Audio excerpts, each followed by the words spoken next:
Hey everybody, I'm Rokkit88, aka the Scream Queen, and welcome back to Misogyny Month, where we take a look at gross examples of the exploitation of women in horror movies. I've been really looking forward to looking at the movie that we're going to be watching today because in the last two movies I didn't really get a chance to have a whole lot of fun with the source material, and the next two movies are going to depress the all holy hell out of me, so I gotta kind of take my fun where I can find it. Have you ever watched a sequel to a horror movie and wondered whether or not it was an intended sequel or if it might have gotten retold by studios because they were afraid that if they didn't try to sell it under a popular title, no one would watch it? It happens a lot in horror movies.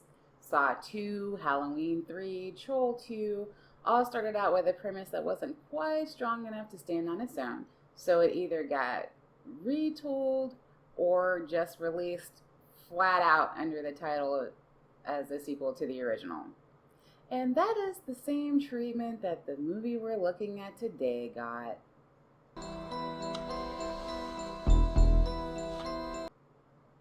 In terms of horror sequels, I have definitely seen worse, but I have seen better.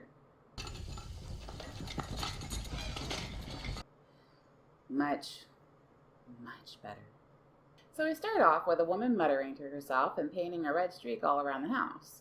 She's saying something about leave her daughter alone, and there are religious icons everywhere, so one can only assume that the red paint is meant to ward off evil spirits. I don't know. That's never explained. She even paints the little girl, which results in her getting carted off to the loony bin. That's also never explained. And when the sheriff tells the little girl that she's going to go and live with a foster family, being that she has no known family of her own, she throws a psychic fit.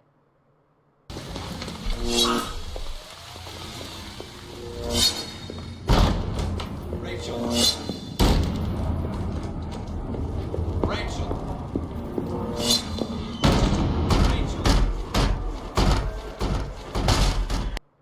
And yes, that sound effect signals every psychic fit. It's really annoying. We flash forward about 12 years to the little girl as a teenager. This is Rachel, played by Emily Burgle. She's been living with a foster family ever since her mom got committed. Rachel, your mom's making progress, right? On her new medication, the Pozeril? Well, where are we going to make up that $300 a month? You're sensitive, Born. It's on my. We meet Rachel's best friend, Lisa, who tells her that the night before she became a woman. I don't have a snarky comment to that because I know what happens not that soon after. You can tell this is a coming-of-age tale from the 90s to early odds because it has the same high school shot as every movie that came out during that time, complete with ska music.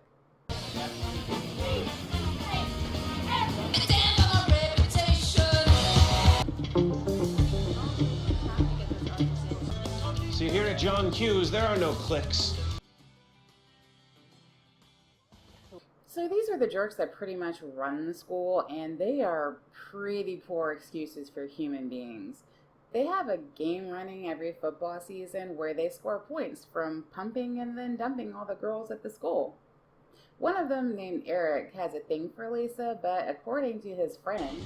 Total coyote date. Oh man, that's harsh, bro. It's the truth. What's a coyote date? You don't know? You serious, bro?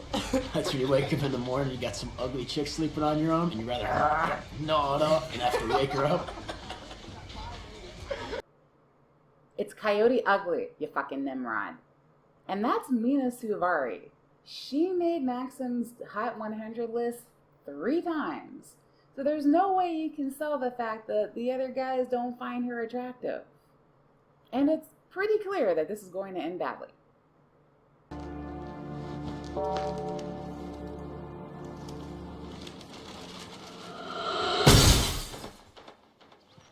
Did you see that? No, I blinked. I missed it. Rachel takes this about pretty well as anyone.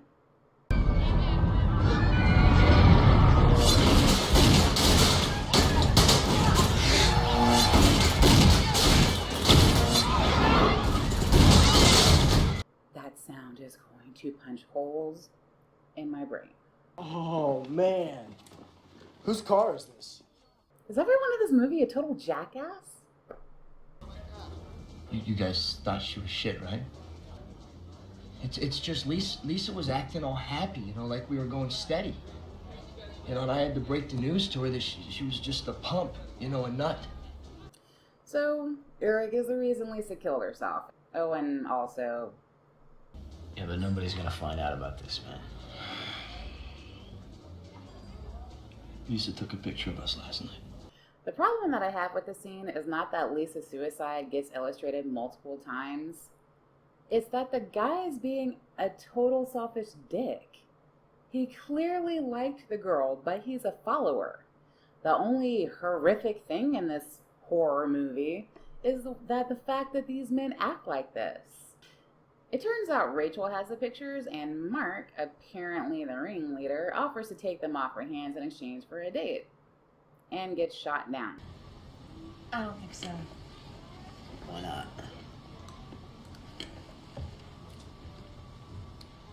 Because I'm a dyke. I can't say anything. That was a really good takedown.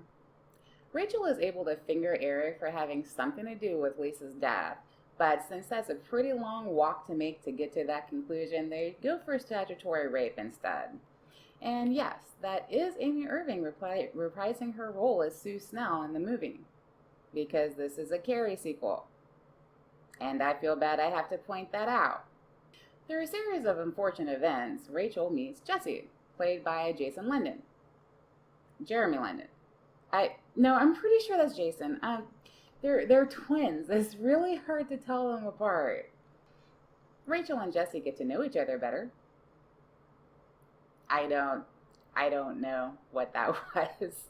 Sue starts making some connections between Rachel and Carrie. Again, no, you know what? This movie is patronizing enough. I'm not going to put you guys further through this. Not happening. And Mark gets degradingly humiliated in front of his teammates. Drop trout, shorts and all. After that half-ass block, I just wanted to check to see if maybe you had a tampon string hanging between your legs. I don't know how to feel about this scene. The coach is humiliating him both by dehumanizing and emasculating him. It's really out of place, but it's also really interesting given how the football players view and treat women. Jesse talks to Rachel at lunch, getting on Tracy's radar. Tracy was one of Jesse's former pump and dumps, which makes him a bit of a dick. But Tracy isn't exactly an exemplary human being either. Does it bother you that some girl offed herself yesterday? Why? She wasn't anybody? What? So it looks like Eric might go down hard for his little indiscretion. Kelton mailed me with a picture of Lisa and I started talking statutory rape. Now I face the DA on Thursday. Get in the car, we're going to do some damage control.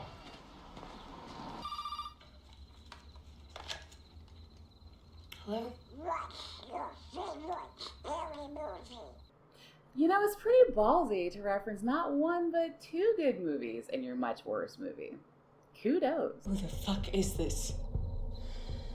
Why don't I come on in there and show you, little fucking dyke? Don't you recognize the voice? What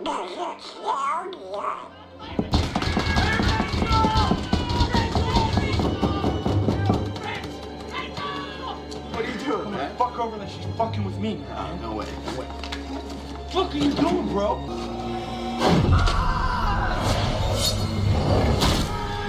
When Jesse finds out what happened the night before, he plays the hero.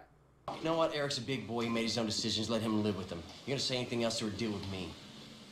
Deal with you? Yeah, I want you to deal with me.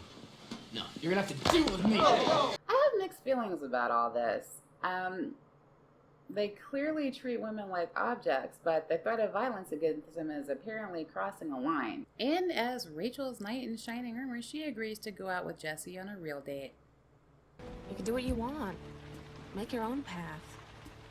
Write your own book. Think so? Word. Word. Word. Word.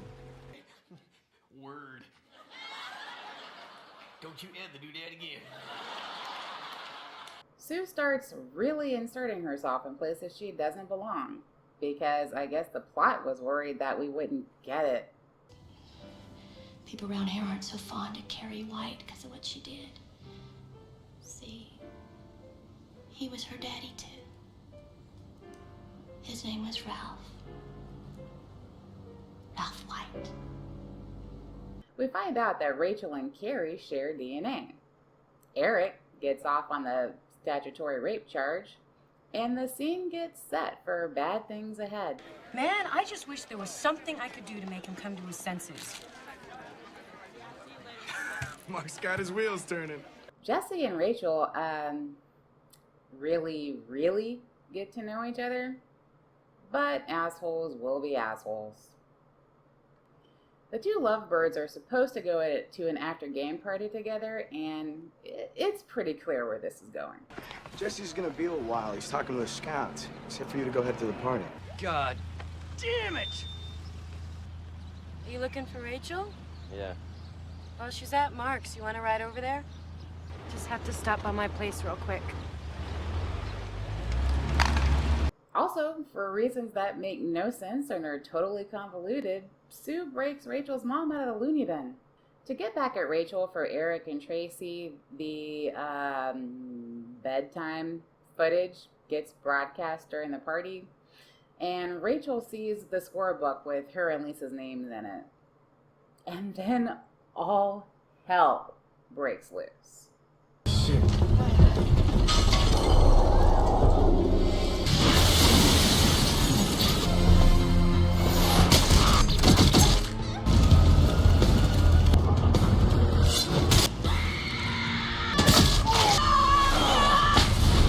Tracy pays the price for showing up fashionably late to a party, and Jesse's about to get his too, but...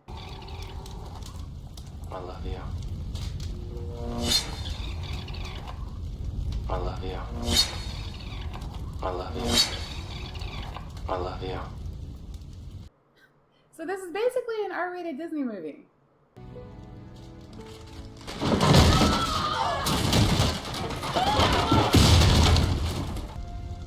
I love you.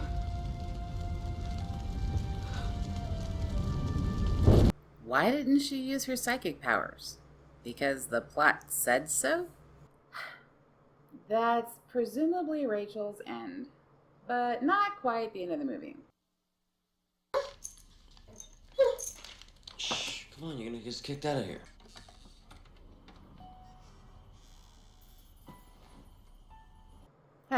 The mystical wonder is kind of shattered as soon as you realize you can see the wires in this scene.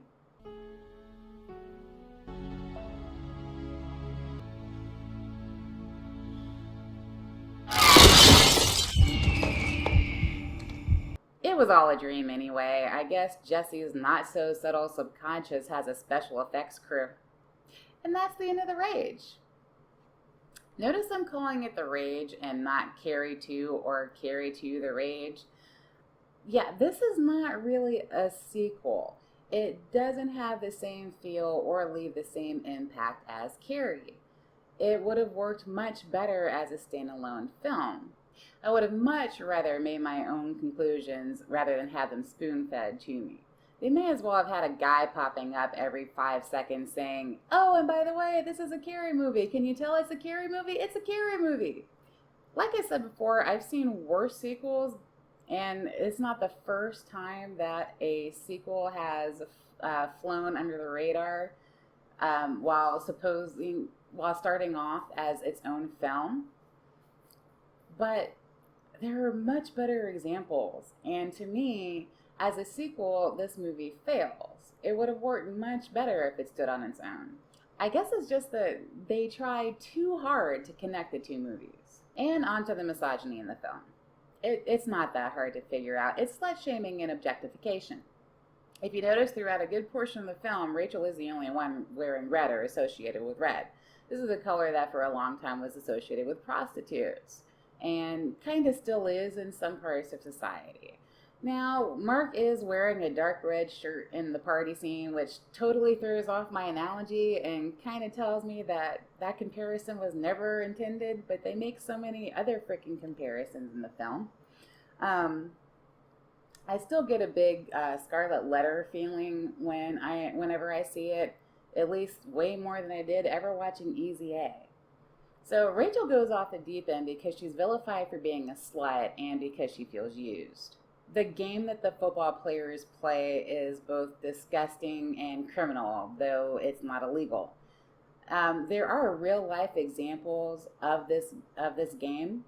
Even the script itself was loosely based on an actual event. So I don't feel all that bad that they die horribly in the end. Now, as far as the movie goes, as a sequel it fails, but if you consider it on its own, it's actually not that bad. I mean, they should have just let it stand on its own. Hell, there are entire studio houses that make a living off of intentionally releasing derivative content. It wouldn't have been a bad choice, in my opinion. The edits are stylized and the direction choices are kind of weird, but that does add to the charm of the film. And Rachel and Jesse are just absolutely precious together. There are some Romeo and Juliet comparisons that are made in the film that I totally left out because, like I said, there are enough comparisons going on in this frickin' thing. I, oddly enough, though, am recommending it. I think you should go see it. Go form your own opinion. It is free on Amazon Prime. On that note, in my last review, I forgot to mention that Behind the Mask is also available on Amazon Prime, and I would hate myself if I did not point that out now. Thanks so much for joining me during this installment of Misogyny Month.